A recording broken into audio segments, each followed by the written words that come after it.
students, good morning. Welcome to the learning class of Pioneer Coaching.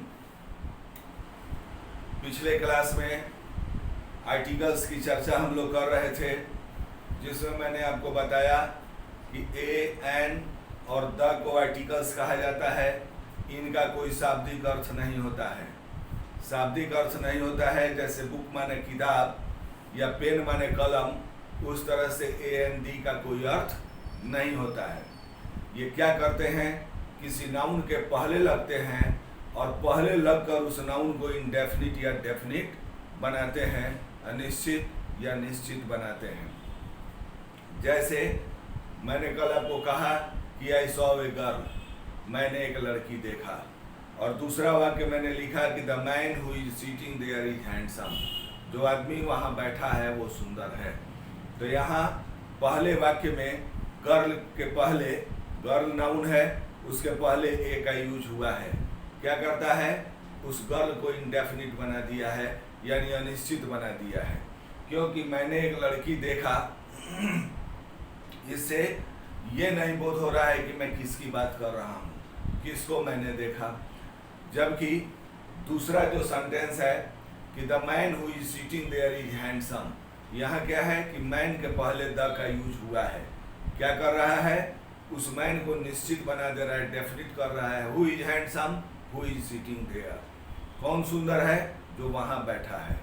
It means I am talking about a particular man who is sitting there. मैं एक खास आदमी की बात कर रहा हूँ, जो वहाँ बैठा है। वहाँ जो खड़ा है उसकी बात नहीं कर रहा हूँ, जो यहाँ बैठा है मैं उसकी बात नहीं कर रहा हूँ। किसकी बात कर रहा हूँ, जो वहाँ बैठा है, हु इज सिटिंग देयर। यानी द जो है उस मैन को निश्चित कर दिया कि हम फलाने आदमी की ही बात कर रहे हैं, जो वहाँ बैठा है। चूंकि ये नाउन के पहले लगकर उस नाउन को इंडेफिनिट और डेफिनिट दोनों बनाते हैं, इसलिए मैंने कहा कि आर्टिकल्स दो तरह के होते हैं, इंडेफिनिट और डेफिनिट। ए एन को इंडेफिनिट आर्टिकल कहा जाता है और द को डेफिनिट आर्टिकल कहा जाता है। किसी भी, हमने कल आपको कहा कि किसी भी सिंगुलर काउंटेबल नाउन के पहले ए एन का प्रयोग निश्चित रूप से होता है। यदि शब्द कॉन्सोनेंट से शुरू हो तो उसके पहले ए का यूज होता है, और वॉवेल से शुरू हो तो उसके पहले एन का यूज होता है। ठीक है, कॉन्सोनेंट और वॉवेल जो है, तो वॉवेल कौन लेटर है, ए, ई, आई, ओ, यू, ये 5 वॉवेल्स हैं, और इनको छोड़ दीजिए तो बाकी सारे लेटर जो है वो कॉन्सोनेंट हैं। इसलिए कॉन्सोनेंट से अगर शब्द शुरू होगा तो उसके पहले ए का यूज होगा, और वॉवेल से शुरू होगा तो उसके पहले एन का यूज होगा। फिर मैंने आगे कहा कि किंतु यदि कोई शब्द वॉवेल से शुरू हो लेकिन उसका उच्चारण यदि कॉन्सोनेंट जैसा हो तो उसके पहले ए का यूज होगा। जैसे लिखे थे यूरोपियन या 1 रूपी नोट, तो यूरोपियन ही से शुरू है और 1 ओ से शुरू है, दोनों वॉवेल हैं लेकिन दोनों के पहले ए लगेगा। क्यों, इसलिए कि उसका उच्चारण कॉन्सोनेंट जैसा है। फिर हमने कहा कि एन आवर या एन एम ए, आवर किससे शुरू है, एच से, एम ए किससे शुरू है, एम से, दोनों कॉन्सोनेंट हैं लेकिन दोनों के पहले एन का यूज हो रहा है। क्यों, इसलिए कि इन दोनों का उच्चारण वॉवेल जैसा है। उच्चारण की पहचान के लिए मैंने आपको बताया था कि जहां भी असमंजस हो कि ये लगेगा कि एन लगेगा, तो उस शब्द को उसी तरह हिंदी में लिख दीजिए, और फिर देखिए कि वो शब्द हिंदी के स्वर लेटर से लिखाता है या व्यंजन से। स्वर कौन कौन से हैं, तो मैंने आपको बताया ओ, आ, ई, ऊ, ए, ये सारे जो हैं वगैरह, ये सारे स्वर वर्ण हैं। और व्यंजन वर्ण कौन है, क से लेकर ज्ञ तक। तो हिंदी में लिख दीजिए, और फिर देखिए कि वो हिंदी के स्वर से लिखाता है कि व्यंजन से। यदि स्वर से लिखाएगा, स्वर माने वॉवेल से लिखाएगा तो एन का प्रयोग होगा, और व्यंजन से लिखाएगा तो ए का प्रयोग होगा। जैसे यूरोपियन, तो यूरोपियन लिखिएगा तो कैसे लिखाएगा, य में दीर्घकार। तो य क्या है, व्यंजन वर्ण है, इसलिए व्यंजन है यानी कॉन्सोनेंट हो गया, इसलिए उसके पहले ए का यूज हुआ है। आव, आ कौन वर्ण है, ये एच से शुरू है, लेकिन हिंदी में लिखा है आव। तो आ कौन चीज है, स्वर वर्ण है, इसलिए ये वॉवेल साउंड हो गया, यानी वॉवेल लेटर, उच्चारण वॉवेल जैसा हो गया, इसलिए इसके पहले एन का यूज हुआ है। आगे मैंने आपको बताया कि आर्टिकल, शुरू में ही हमने कहा कि ये हिंदी को आर्टिकल्स कहा जाता है, ये किसी नाउन के पहले लगकर उस नाउन को इंडेफिनिट या डेफिनिट बनाते हैं। लेकिन यहाँ हमने बताया आपको कि नाउन के पहले तो आर्टिकल लगता है, लेकिन यदि उस नाउन के पहले कोई एडजेक्टिव आए तब आर्टिकल नाउन के पहले नहीं, एडजेक्टिव के पहले भाग जाएगा, ठीक है। और यदि उस एडजेक्टिव के पहले कोई एडवर्ब आएगा तो आर्टिकल फिर एडजेक्टिव के पहले नहीं, एडवर्ब के पहले चला जाएगा। जैसे हमने कहा कि Ram is a good boy, Ram एक अच्छा लड़का है, तो Ram is a good boy, तो राम इज ए बॉय, पहले सुनिए, राम इज ए बॉय, तो बॉय क्या है, नाउन है, उसके पहले क्या लगा, आर्टिकल ए, ठीक है। लिख कर बताते हैं फिर,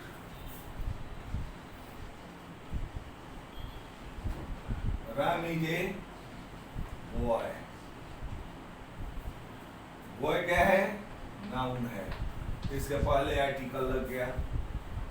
हमने कहा कि यदि इस नाउन के पहले कोई एडजेक्टिव अगर यहाँ आएगा तो आर्टिकल ही नाउन के पहले नहीं, एडजेक्टिव के पहले भाग जाएगा। जैसे Ram is a good boy, अब यहाँ क्या है, यहाँ बॉय जो है ये नाउन है, लेकिन इसके पहले एडजेक्टिव आया है अच्छा। क्या करता है एडजेक्टिव, किसी नाउन या प्रोनाउन की विशेषता बतलाता है, तो गुड यहाँ किसकी विशेषता बता रहा है, बॉय की, इसलिए आर्टिकल अब यहाँ नहीं लगेगा, ये नहीं होगा कि Ram is good a boy, ठीक है। अगर एडजेक्टिव आएगा तो आर्टिकल एडजेक्टिव के पहले आ जाएगा, ठीक है। और यदि इस एडजेक्टिव के पहले कोई एडवर्ब आएगा, जैसे हमने कहा कि Ram is a very good boy, अब यहाँ क्या है, बॉय नाउन है, गुड एडजेक्टिव है, वेरी क्या है, ये एडवर्ब है। क्या करता है एडवर्ब, किसी एडजेक्टिव वर्ब या दूसरे एडवर्ब की विशेषता बतलाता है। तो Ram is a good boy, Ram एक अच्छा लड़का है, तो राम इज ए बॉय, अब सवाल कीजिए कैसा लड़का है, Ram is a boy, Ram एक लड़का है, कैसा, अच्छा, तो ये एडजेक्टिव हो गया जो इस नाउन की विशेषता बताया।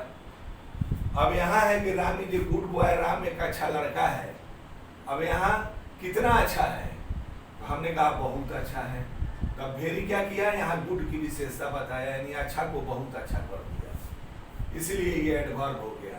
तो यदि एडवर्ब आएगा तो फिर आर्टिकल ना नाउन के पहले के लगेगा ना एडजेक्टिव के पहले, ये भाग जाएगा एडवर्ब के पहले, ठीक है ना। तो इतनी बातें हमारी हुई थी और मैंने उसके बाद ए एन का दी इस नहीं में हो गया, अब है यूज ऑफ द की चर्चा करना है।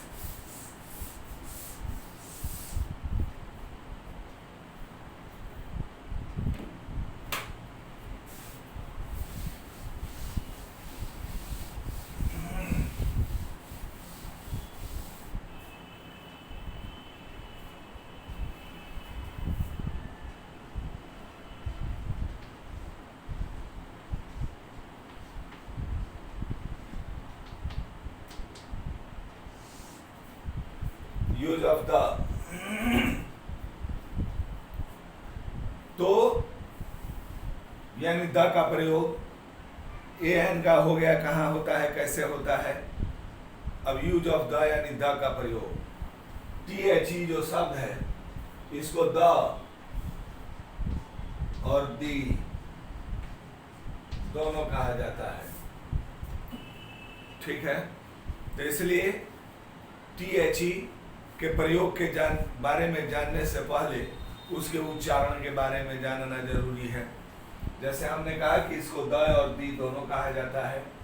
तब सवाल ये है कि ऐसा नहीं है कि जहाँ जो मन करेगा वो कह देंगे। वैसे हमारे यहाँ लोग द दी जो मुंह से निकल जाता है वही बोल लेता है लोग, लेकिन नहीं, ग्रामर कहता है कि यदि कॉन्सोनेंट के पहले THE आता है तो उसे द पढ़ा जाता है। क्या पढ़ा जाता है? द पढ़ा जाता है। कब पढ़ा जाता है? यदि कॉन्सोनेंट के पहले THE आता है तब उसको द कहा जाता है। जैसे हमने कहा द बुक,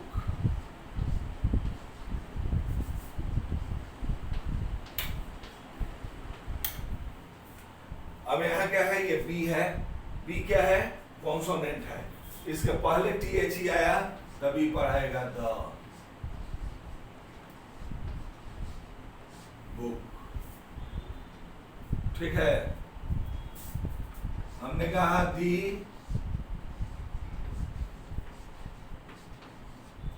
एप्पल। अब यहाँ THE आया है, क्या पढ़ाया? डी। क्यों? इसलिए कि भावेल है। ए इसके पहले आया है इसलिए ही पढ़ाएगा दी एप्पल। समझ गए? तो मैंने कहा कि THE द के प्रयोग के बारे में जानने से पहले उसके उच्चारण के बारे में जानिए कि यदि कॉन्सोनेंट के पहले THE आएगा तो उसका उच्चारण द होता है, और भावेल से पहले अगर THE आएगा तो उसका उच्चारण दी होता है। ये सही उच्चारण है बोलने के लिए। भले द दी जो मुंह से निकल जाता है लोग बोल लेते हैं।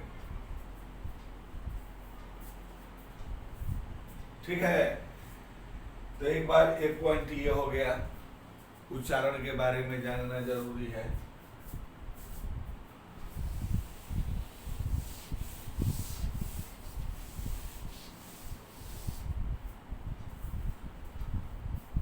दूसरा है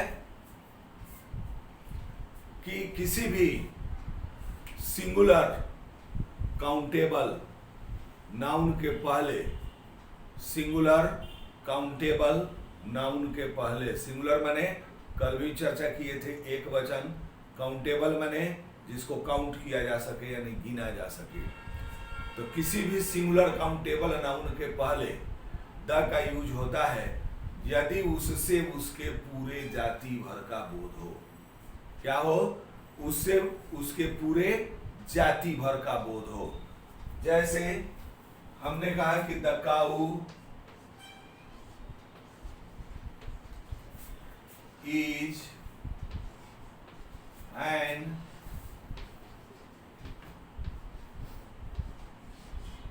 animal. The cow is an animal. गाय एक जानवर है। तो यहाँ क्या है? काऊ के पहले द का यूज हुआ है। क्यों हुआ है भाई? तो काऊ क्या है? ये सिंगुलर है और काउंटेबल है, गिनाएगी। तो ये सिंगुलर काउंटेबल है, लेकिन ये काऊ जो है अपने पूरे जाति का बोध करा रहा है। हमने कहा कि गाय एक जानवर है, तो कौन गाय जानवर है? जर्सी गाय जानवर है कि देसी गाय जानवर है? ठीक है, सारी गाय जानवर है, चाहे वो देसी हो, विदेशी हो, जर्सी हो, चाहे जहाँ की भी हो, तो सब जानवर हैं। तो यहाँ सिंगुलर काउंटेबल है, लेकिन ये वाक्य अपने ये काऊ जो है ये पूरे गाय जाति का बोध करा रहा है। ऐसा नहीं है कि देसी गाय जानवर है या जर्सी गाय आदमी है। तो इसलिए ये सिंगुलर है, काउंटेबल है, लेकिन ये पूरे अपने जाति का बोध करा रहा है, इसलिए इसके पहले द का यूज हुआ है। क्या कहा मैंने? कि किसी भी सिंगुलर काउंटेबल नाउन के पहले द का यूज होता है यदि उससे उसके पूरे जाति भर का बोध हो। दूसरा सुनिए, दूसरा क्या है? कि किसी भी नदी, पर्वत श्रृंखला, समुद्र इत्यादि के नाम के पहले द का यूज होता है। ठीक है, किसी भी नदी, जैसे हमने कहा द गंगा,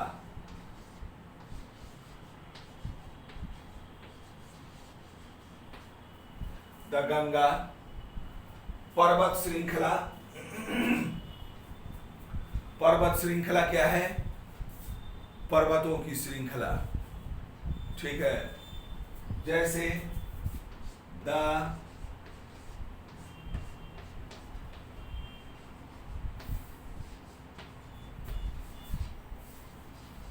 हिमालयाज, हिमालय क्या है? पर्वत श्रृंखला है।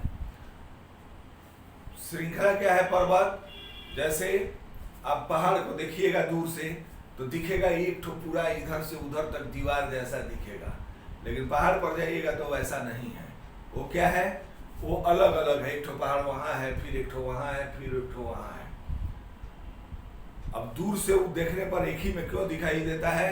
इसलिए कि मान लीजिए एक ठो यहाँ है, एक ठो यहाँ है, आप दोनों से बड़ा एक ठो यहाँ है, तो जब दूर से देखिएगा तो जब लाइट क्रॉस नहीं करेगा तो उसको बाइफरकेट नहीं करेगा, अलग नहीं करेगा, इसीलिए समूचा एक ही में दिखता है दूर से। लेकिन जब भी पहाड़ पर जाइएगा तो पहाड़ अलग अलग है, वो श्रृंखला है। जैसे ठोरी का पहाड़ है तो ये क्या है? हिमालय की पहाड़ी है।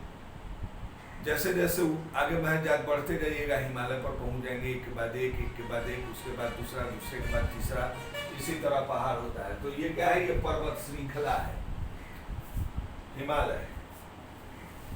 ठीक है, समुद्र हमने कहा कि द बे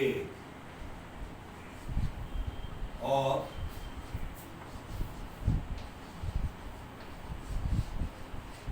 बंगाल, बंगाल की खाड़ी, ये क्या है? समुद्र है।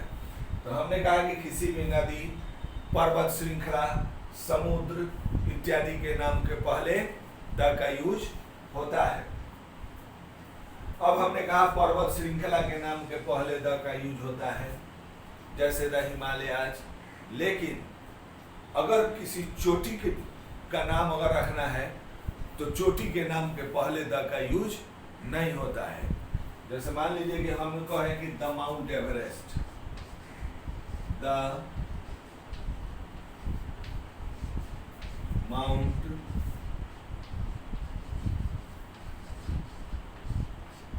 एवरेस्ट। तो माउंट एवरेस्ट क्या है? चोटी है, हिमालय की चोटी है, जो दुनिया की सबसे ऊंची चोटी है। ठीक है, तो ये चोटी के पहले अगर लगाइएगा तो गलत हो जाएगा। पर्वत श्रृंखला के नाम के पहले लगेगा, लेकिन चोटी के नाम के पहले लगाइएगा तो गलत हो जाएगा। इसलिए यहाँ होगा खाली माउंट एवरेस्ट।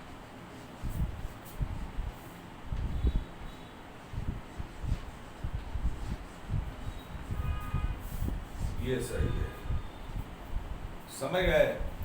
इसलिए हमने कहा कि किसी भी नदी, पर्वत श्रृंखला, समुद्र इत्यादि के नाम के पहले द का यूज होता है, लेकिन चोटी के नाम के पहले नहीं होता है। ये बात को ध्यान में रखना है।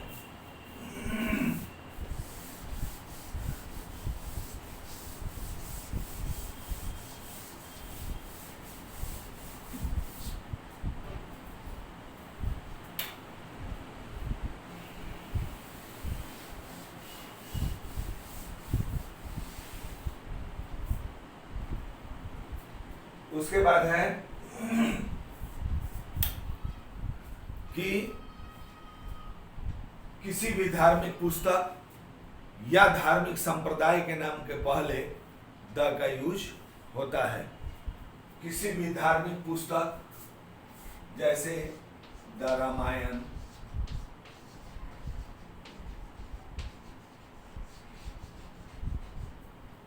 The Ramayana, the Quran,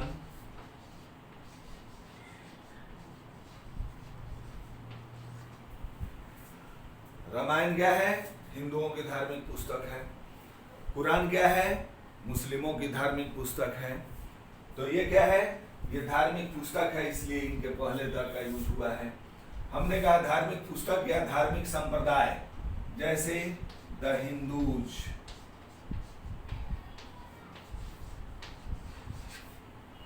the Muslims,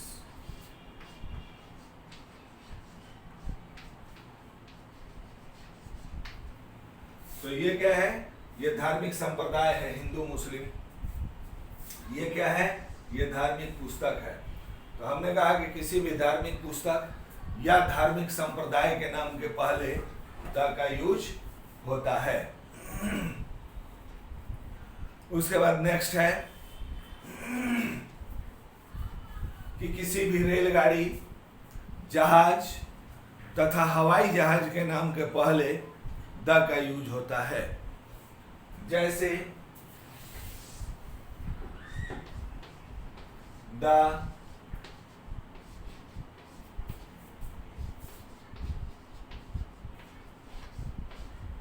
सप्त क्रांति,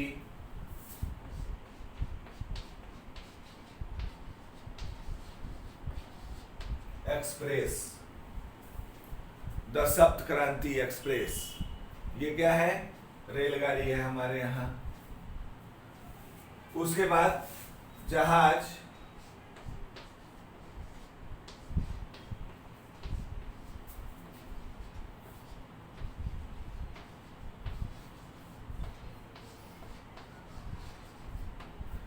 द विक्रमादित्य। ये क्या है? जहाज है, बेड़ा है हमारे यहाँ, पहले विक्रांत हुआ करता था, द विक्रमादित्य। हवाई जहाज, द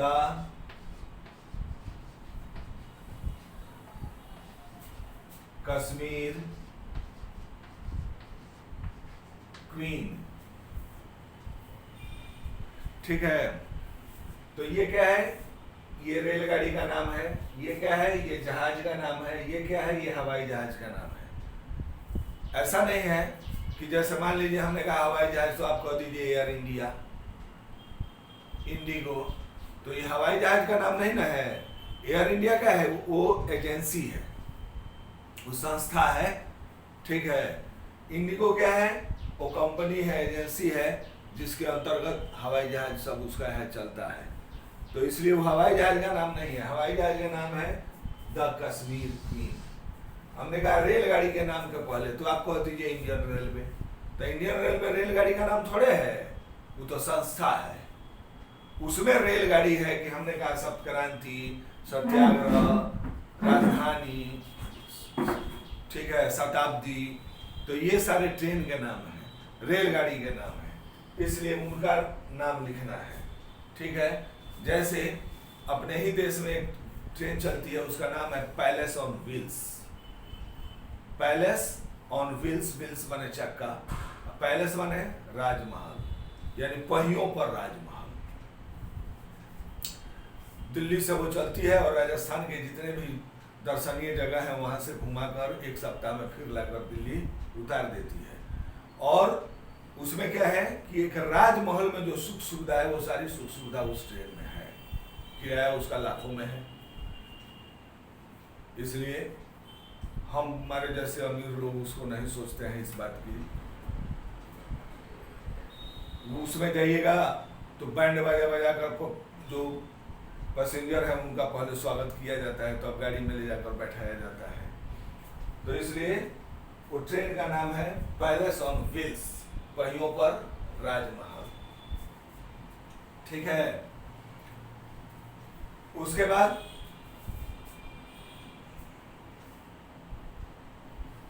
हमने कहा कि भौगोलिक दिशाओं के नाम के पहले द का यूज होता है। भौगोलिक दिशाओं, जैसे भौगोलिक दिशा क्या है? जैसे द नॉर्थ,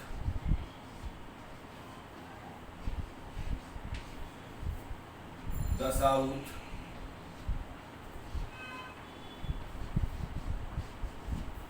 उत्तर, दक्षिण, पूर्व, पश्चिम, ये सब क्या है? ये भौगोलिक दिशा है। इनके नाम के पहले द का यूज होता है। फिर शरीर के भागों के नाम के पहले द का यूज होता है। शरीर का भाग, जैसे द हेड, ये क्या है? शरीर का भाग है। the eyes,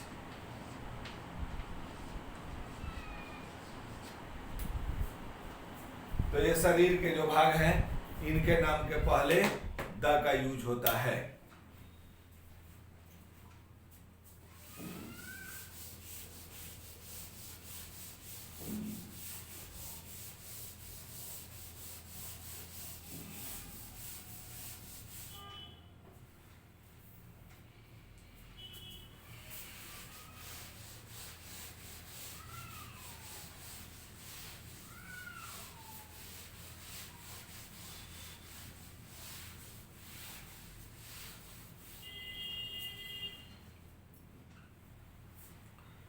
ठीक है, उसके बाद है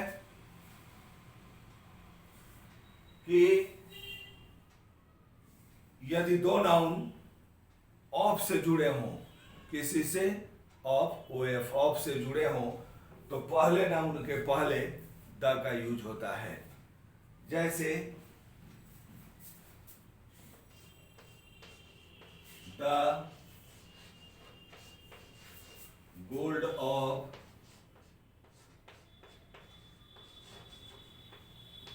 इंडिया इज कॉस्टली। तो इसको हटाइए, तब क्या हुआ? Gold of India is costly. तो गोल्ड क्या है? मटेरियल नाउन है, द्रव्यवाचक संज्ञा है। इंडिया क्या है? प्रॉपर नाउन है। ठीक है, तो गोल्ड एक नाउन हुआ, इंडिया यहां दूसरा नाउन हुआ। तो हमने क्या कहा कि यदि दो नाउन ऑफ से जुड़े हों तो पहले नाउन के पहले द का यूज होता है, यानी गोल्ड के पहले यहां द का यूज हो गया है। ठीक है, उसके बाद है कि व्यक्तियों का वर्ग बताने वाले किसी एडजेक्टिव के पहले द का यूज होता है। व्यक्तियों का वर्ग बताने वाले, वर्ग क्या है? 2 वर्ग, 3 वर्ग। ठीक है, जैसे हमने कहा कि the old and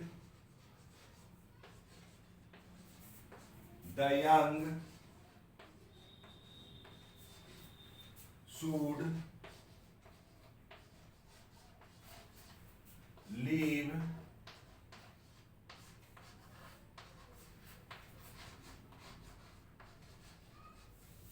together. The old and the young should live together. बूढ़े और जवान को साथ साथ रहना चाहिए। तो किस बूढ़ा और किस जवान को साथ साथ रहना चाहिए? तो ये क्या बताया? ये 2 वर्ग बताया, 2 वर्ग हो गया, एक बूढ़ा वर्ग और एक जवान वर्ग। ठीक है, इसमें किसी पर्टिकुलर खास बूढ़े या खास जवान की बात हम नहीं कर रहे हैं। जितने भी बूढ़े हैं वो सब इसमें सम्मिलित हैं, जितने भी जवान हैं सब इसमें सम्मिलित हैं। तो ये 2 वर्ग हो गया। हमने कहा the rich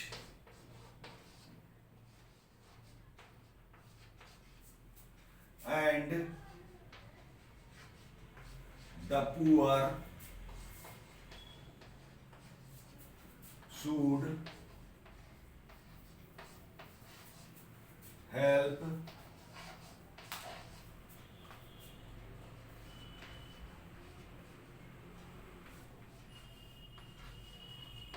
each other. The rich and the poor should help each other. यानी धनी और गरीब को एक दूसरे की मदद करनी चाहिए। तो किस धनी और किस गरीब को मदद करनी चाहिए? अब यहाँ क्या है कि यहाँ लोगों का 2 वर्ग बताया है, एक धनी वर्ग और एक गरीब वर्ग। दोनों को एक दूसरे की मदद करनी चाहिए। इसलिए मैंने कहा कि व्यक्तियों का वर्ग बताने वाले किसी एडजेक्टिव के पहले द का यूज होता है। ठीक है, अब चलिए क्रमवाचक विशेषण। क्रम क्रम क्रम क्रमवाचक विशेषण के पहले द का यूज होता है। क्रम क्या है? जैसे 2 चीज है, संख्या और क्रम। संख्या क्या है? और क्रम क्या है। दोनों में क्या अंतर है संख्या और क्रम में? संख्या और क्रम में अंतर है कि संख्या जो है वो कोई भी हो सकती है, कोई भी हो सकती है, लेकिन क्रम जब होगा तो लगातार होगा। क्रम कोई नहीं हो सकता है, क्रम जब होगा तो लगातार होगा। जैसे संख्या है तो संख्या कोई भी हो सकती है, हमने कहा 5, 55, 64, 33, 99, संख्या कोई भी हो सकता है, लेकिन क्रम जब होगा तो लगातार होगा। ठीक है, तो क्रम क्या है? पहला, दूसरा, ठीक है, तीसरा, अगला, अंतिम, ये क्रम व्यक्त करता है। जैसे मान लीजिए हमने कहा कि किस पोजीशन में है, तो 5वें नंबर पर है, इसका मतलब है कि उसके आगे 4 आदमी हैं? नहीं। यस, लास्ट, तो लास्ट में जो खड़ा है वो बोलेगा, बीच वाला कोई नहीं बोलेगा, क्रम में वो लास्ट में है। तो इसलिए अगर जहां भी क्रम बतलाना होगा, क्रम क्या है? फर्स्ट, सेकंड, नेक्स्ट, लास्ट, ये क्रम है। संख्या है 1, 2, 5, 25, ये संख्या है। तो हमने कहा कि क्रमवाचक विशेषण के पहले द का यूज होता है। जैसे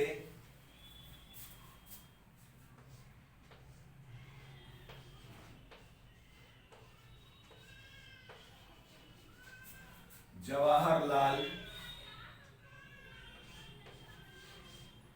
Nehru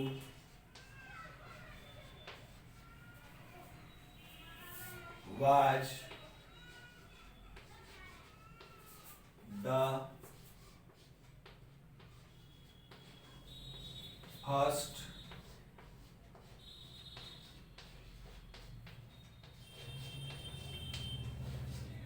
first president of India। Jawaharlal Nehru was the first president of India। Jawaharlal Nehru, sorry,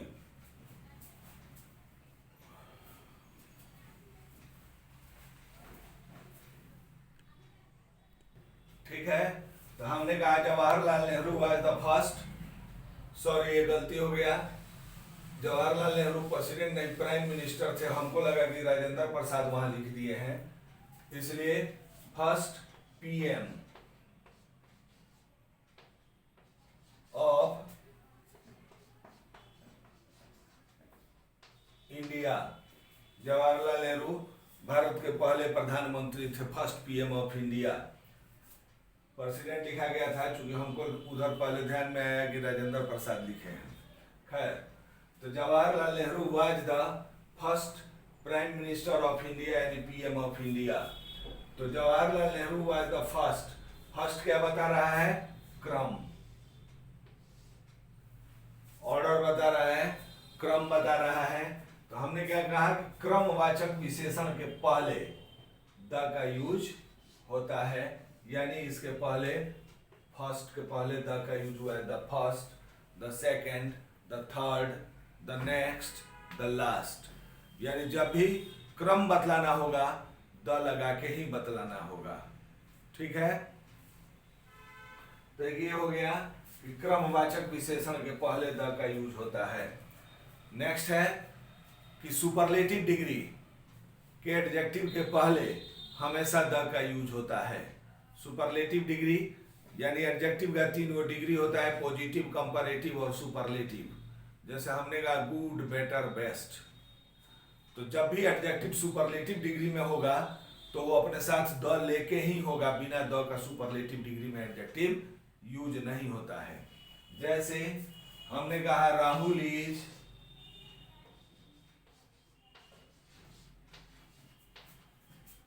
the tallest boy in my college. Rahul is the tallest boy in my college. Rahul मेरे कॉलेज में सबसे लंबा लड़का है। तो टॉलेस्ट क्या है? सुपरलेटिव डिग्री है। जैसे पॉजिटिव में होता है टॉल, कंपैरेटिव हो जाएगा टॉलर और सुपरलेटिव टॉलेस्ट। तो जब भी सुपरलेटिव डिग्री में एडजेक्टिव लिखाएगा बुलाएगा तो द लेके ही बुलाएगा लिखाएगा, हमेशा द के साथ ही वो प्रयुक्त होता है, बिना द का वो यूज नहीं होता है। और पॉजिटिव और कंपैरेटिव डिग्री जो है ये बिना द का ही यूज होता है, ठीक है। लेकिन फिर इसमें आगे बात है कि यदि कंपैरेटिव डिग्री के एडजेक्टिव के बाद, कंपैरेटिव डिग्री यानी ये कंपैरेटिव डिग्री के एडजेक्टिव के बाद यदि ऑफ द टू का प्रयोग हो, कौन चीज, ऑफ द टू का प्रयोग हो, तो कंपैरेटिव डिग्री के एडजेक्टिव के पहले भी द का यूज होता है, बाकी जगह नहीं होता है। कब होता है, यदि कंपैरेटिव डिग्री के एडजेक्टिव के बाद ऑफ द टू का प्रयोग हो। जैसे हमने कहा she is the better of the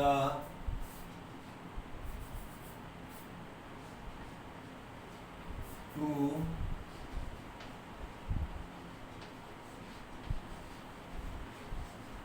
singers, she is the better of the two singers.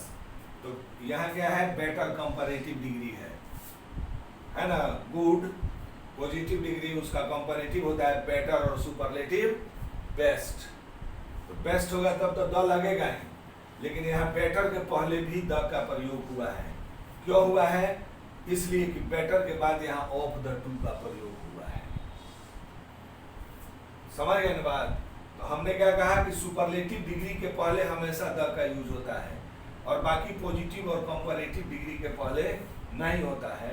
लेकिन एक परिस्थिति है कि कंपैरेटिव डिग्री के पहले भी द का प्रयोग होता है। वो क्या है कि यदि कंपैरेटिव डिग्री के एडजेक्टिव के बाद यदि ऑफ द टू का यहाँ प्रयोग हुआ हो तब इसके पहले द का प्रयोग होता है। समझ गए, बाकी कहीं नहीं होता है। तो ये हो गया, द का प्रयोग समाप्त तो नहीं हुआ, लेकिन चूंकि समय हो गया है इसलिए यहीं पर हम इसको रोक रहे हैं, ठीक है। और फिर अगले क्लास में बाकी सब की चर्चा हम लोग करेंगे। आशा है आप इसको समझ रहे होंगे। अगर किसी को भी असुविधा होगी तो फिर वो संपर्क करेगा यहाँ, तो उसके डाउट को हम लोग दूर करने का हम प्रयास करेंगे, ठीक है। फिर ओके देन, थैंक यू।